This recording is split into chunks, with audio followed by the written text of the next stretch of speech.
Olá, senhoras e senhores, bom dia, boa tarde, boa noite para você. Meu nome é Matheus Turini, professor de Filosofia e Sociologia, e hoje nós vamos falar um pouquinho sobre a filosofia política segundo o tio Aristóteles. Vamos lá então? Pessoas, é o seguinte, nós falamos na última aula sobre o Platão, e o Aristóteles ele vai ter alguns pontos em comum, porque de alguma forma existem alguns pontos que são concordância no pensamento da antiguidade da Grécia Antiga. Tudo bem? Então o Aristóteles ele vai convergir com alguns pontos do Platão, mas divergir em outros, porque Platão, você lembra, né? Dedinho para cima, mundo das ideias, o Aristóteles, mãozinha para baixo, é o quê? Mundo dos sentidos. Então, de alguma forma, o Aristóteles vai dialogar muito mais com a realidade do mundo dos sentidos do que necessariamente com essa ideia, né? Ou com essa aspiração ideal que o Platão apresenta fortemente na sua filosofia política, tudo bem? Então, a base do pensamento filosófico político do Aristóteles é a base basicamente da sua filosofia enquanto tal. Você lembra que para Aristóteles o cosmos ele é finito, o universo é finito, ele não é infinito. Então lembra que nós falamos, Aristóteles escreveu sobre várias coisas, considerado o pai das ciências biológicas, mas algumas coisas da física ficaram obsoletas na filosofia do Aristóteles. Uma delas é a concepção do universo. O universo é finito para Aristóteles e aí daqui sai todo o raciocínio. Partir dessa premissa te permite entender por que o Aristóteles vai concluir o que ele concluiu ao longo da sua filosofia, tudo bem? Então, se o universo é finito, ele é organizado. Se é organizado, tudo possui uma finalidade, princípio da teleologia. A finalidade das coisas é a felicidade, é aquilo que vai dar felicidade para essas coisas. O senhor me dá um exemplo, vai. O vento venta, a maré mareia, sapo sapeia, já dizia Clóvis de Barros Júnior, filho, na verdade.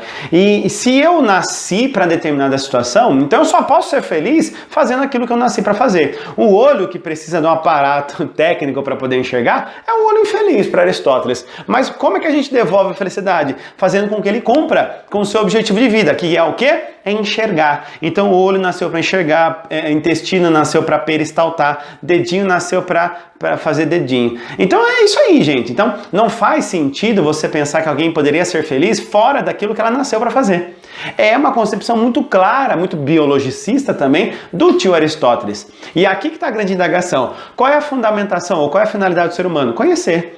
Então o que eu vou conhecer, professor? E aqui entra a política. A política será a ciência que vai preceder de todas as demais. Então a política é a primeira ciência que vai vir na polis. Por quê, professor? Porque se a política é a arte de, lembra disso, né? É a arte de administrar a polis, de conviver a polis, de discutir sobre as coisas da polis. Então, o ser humano ele precisa dialogar com a sua finalidade na polis. Até mesmo porque o ser humano, para Aristóteles, é um animal político. Por que ele é um zoon politikon? Porque o ser humano não vive fora da realidade, dessa realidade social. O ser humano não vive fora da polis. Ok? Então, essa expressão zoon politikon exemplifica exatamente como é que o Aristóteles vê o ser humano. Não tem, dirá Aristóteles, não tem ser humano que viva fora da polis. Ok? É por isso que a gente é um péssimo animal fora da polis e é por isso que a gente desenvolve na polis. Qual é a única forma de desenvolver nossas virtudes? Onde a gente pode desenvolver nossas virtudes? Só na polis, dirá o tio Aristóteles. Tudo bem? Então isso precisa ficar claro na sua cabeça.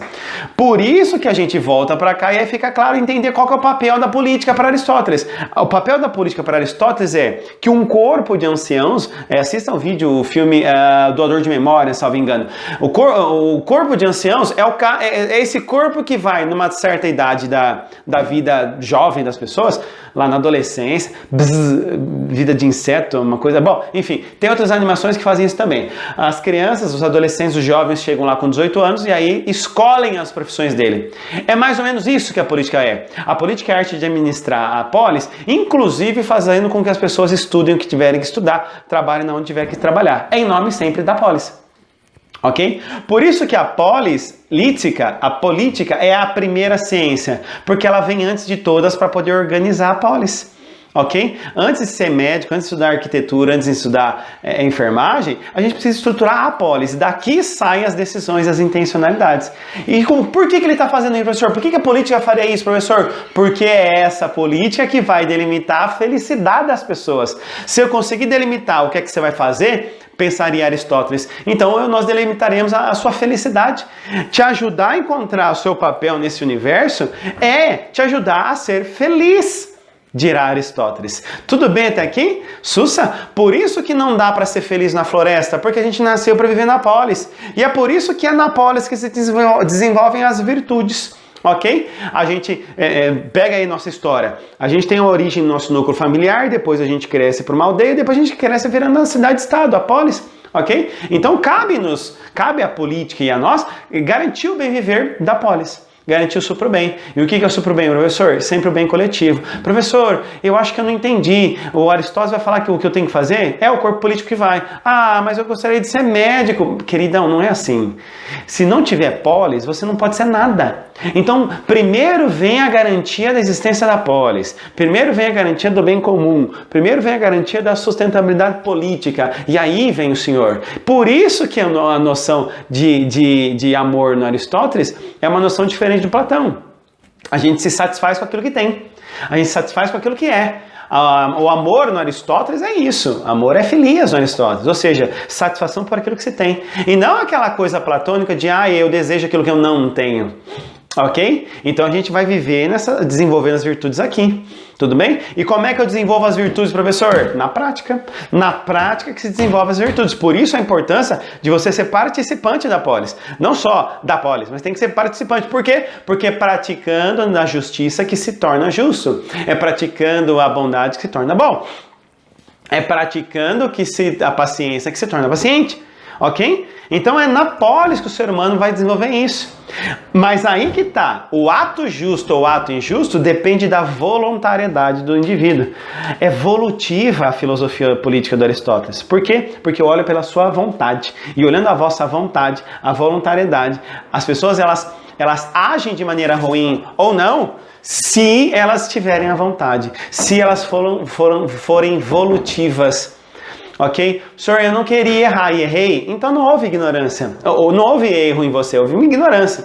Eu não queria acertar e acertei. Não há virtude em você, porque foi no supetão. Por isso que para Aristóteles a amizade é o melhor exemplo de ato justo. Por quê? Porque dois amigos, eles coincidem, eles conversam, eles dialogam de uma maneira recíproca e sem interesses. Senhor, eu não tenho amigos assim, então você não sabe o que é amizade segundo Aristóteles. Ah, senhor, mas isso é meio injusto. O que é justiça? O que é justiça para Aristóteles? Justiça, então, é ato voluntário e justiça é distribuição. Basicamente isso. Justiça é voluntariedade e distribuição. Beleza. Qual é o critério que eu uso para distribuir, professor? E aqui a filosofia do Aristóteles começa a ficar um pouquinho mais complexa. Eu posso distribuir usando um critério proporcional aritmético ou geométrico. Professor, o que é isso? O que é o proporcional aritmético, pessoas? Eu distribuo dois elementos a partir com repartição igual. Eu tenho um pedaço de bolo, então é um pedaço de bolo para cada pessoa. Basicamente isso. Um pedaço de bolo para você, um pedaço de bolo para você. Tudo bem? Ah, professor, dirá você, mas como é que fica? Vamos pensar assim. Como é que fica, então, a questão do mérito? E aí que tá. A aritmética, ela distribui um pedaço para qualquer um, igual para todo mundo. Se tem 10 pessoas, eu corto o bolo em 10 pedaços e beleza. Mas a distribuição geométrica, então essa ela vai considerar um terceiro elemento. Que elemento é esse, professor? A virtude, a arete. O senhor me dá um exemplo só para entender? Pequenos. Chegamos a um ponto muito, muito delicado da filosofia aristotélica, porque o mesmo Aristóteles que dá para usar politicamente correto é o mesmo Aristóteles que dá para defender o politicamente incorreto. O Aristóteles que dá para defender a equidade é o mesmo Aristóteles que dá para defender a meritocracia. Para Aristóteles, a distribuição aritmética é um por um, mas a distribuição geométrica ela é proporcional à virtude. Me dá um exemplo, professor. Tem 10 pessoas, foi o que eu disse. Mas 2 pessoas ajudaram a fazer os bolos. Então o que acontece? Acontece que ao invés de eu dividir esse bolo em 10 partes, eu vou cortar ele em 12. Vou dar 8 pedaços para todo mundo igualzinho e 2 pedaços para cada uma das 2 pessoas que contribuíram. As pessoas que contribuíram para fazer o bolo vão receber 2 pedaços. Aí você fala, por que, professor? Porque como ajudaram. Mas isso é justo? Claro, na distribuição geométrica, é óbvio que é. Óbvio que é. Porque para pensar, a natureza ela é assim. A natureza não perguntou para você e disse assim, deixa eu distribuir aqui um pouquinho das características. Lembra que o Aristóteles é um cara da biologia? Deixa eu distribuir as características. Não. Precisa ter gente que vai raspar a barrinha no chão, diz a cobra. Mas vai ter gente que vai voar maravilhosamente bem. Oh, meu Deus do céu. Então, veja. Quando a gente observa esses elementos, pessoas de constituição da justiça de Aristóteles, a gente chega em duas frases que são fundamentais. A primeira das frases é a seguinte, pequenos. Eu tenho uma flauta, estou dando aula de música para vocês, eu tenho uma flauta, estou vendo que vocês estão patinando, a melhor flauta ela está comigo, mas eu vou passar essa melhor flauta para um de vocês, para vocês treinarem com uma flauta boa. Para quem que eu dou a melhor flauta? A melhor flauta é para o melhor flautista. Senhor, mas é injusto isso. Não, não é. Por que eu vou gastar tempo, diria Aristóteles, por que eu vou gastar tempo dando a flauta para o melhor, o pior? Ah, mas ele é tão esforçado. O Aristóteles olha para você e fala assim, queridão, isso aí é cristianismo, aqui é Grécia Antiga. No cristianismo que você valoriza o esforço. Aqui não, aqui você valoriza o dom. Aqui você valoriza aquilo que você tem mesmo de melhor para poder mostrar, ok? Então, para quem eu dou a melhor flauta? A melhor flauta para o melhor flautista. Mas é o mesmo Aristóteles quem diz tratar os iguais de maneira igual e os desiguais de maneira desigual. Sobre o que é isso? Eu olho para uma pessoa e trato ela com os mesmos padrões. E outras pessoas eu preciso alterar os padrões para poder tratá-la. Isso pode ser para o bem e pode ser para o mal. Cuidado. Porque o Aristóteles ele vai dizer assim, vamos pensar o exemplo. Você no ensino médio. Teve gente que tirou nota 7, vamos pensar que a média fosse nota 7. Teve gente que tirou nota 7 direto, fazendo as tarefinhas bonitinho. Mas tem gente que precisa da tal da recuperação. Professor, é justo ela tirar 7 com recuperação e eu tirar 7 sem recuperação? Pois é. O 7 e o seu 7 e o 7 dele são 7 iguais numericamente, completamente desiguais de maneira qualitativa. Mas trate os iguais de maneira igual e os desiguais de maneira desigual. Então, se eu precisar tratar as pessoas com equidade, de maneira diferente na base para que elas sejam iguais no final, que assim eu faça, que assim eu seja. Ok? Então Aristóteles, você percebe que o Aristóteles, pessoas, dá para usar ele tanto politicamente correto quanto politicamente não correto. Vamos lembrar que o Aristóteles era defensor da escravidão. Então, e o Aristóteles pensava assim, é justo para o escravo?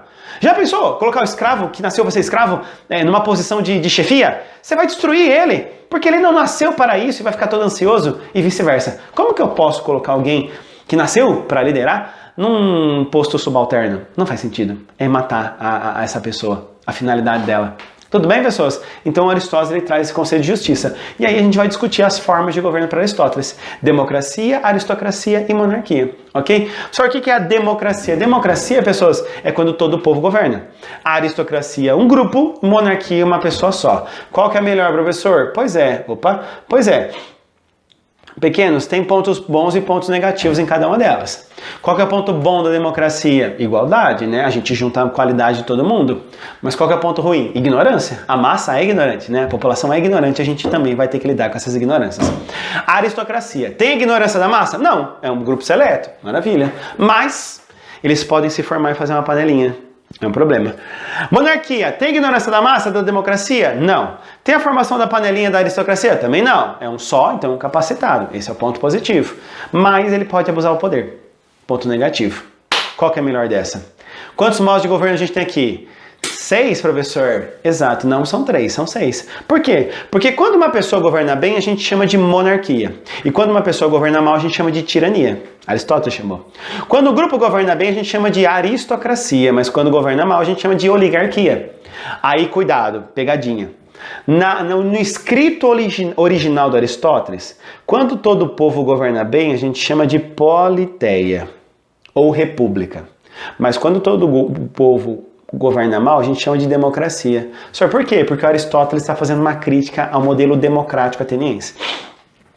Ok? Porque quem era para governar não está governando. É o governo ruim da democracia do povo. Ok? Então, esses são os termos originais. Cuidado, preste atenção nas questões de vestibular, porque esses são os termos originais. Mas, se for um termo atualizado, aí entra em parênteses. A gente pode atualizar isso na filosofia, na ciência política moderna, e dizer que quando todo o povo governa bem, a gente chama hoje de democracia, e quando governa mal, demagogia. Precisa prestar atenção no vestibular. Ok? Como é que fica então, professor? Melhor forma de governo? É a monarquia, sem dúvida. Então aqui, ó, a melhor forma de governo é a monarquia. Mas, depois a aristocracia e a democracia. Mas aí você tem um risco. Por uma pessoa no poder pode ser a melhor forma de governo, mas pode ser a pior. Porque o tirano pode abusar do poder e tudo mais. Por poucos no poder pode ser a segunda melhor, mas pode ser a segunda pior. A democracia, quando todos atuam no poder, a república, né? Quando todos atuam no poder, não é a melhor forma de governo. Não é, mas é menos ruim. Então Aristóteles chega a seguinte conclusão: a monarquia é a melhor, a democracia não é a melhor, mas ela é menos nociva. Então, qual que é a melhor forma de governo, então, professor, para se aplicar? O Aristóteles concluirá: é a democracia, é a república, por conta de juntar a qualidade. Sempre o povo julgará melhor do que uma pessoa. Mas, para que uma cidade viva bem com esse modelo, precisa ter pessoas suficientemente legais para estar lá. Senão vai virar um problema. Senão vai virar um problema. Se for virar um problema, então que antes seja uma aristocracia do que necessariamente uma democracia. Ok? Se tiver gente muito ruim, tiver muito corintiano, meu Deus, aí nós temos que colocar o povo restrito para governar. Porque se tiver gente muito ruim, a gente não pode deixar o governo na mão de todas essas pessoas. Aí a gente, professor, mas quem que vai fazer essa consideração? Pois é, né, queridão? Na próxima aula a gente discute sobre isso. Beijo no seu coração, até mais.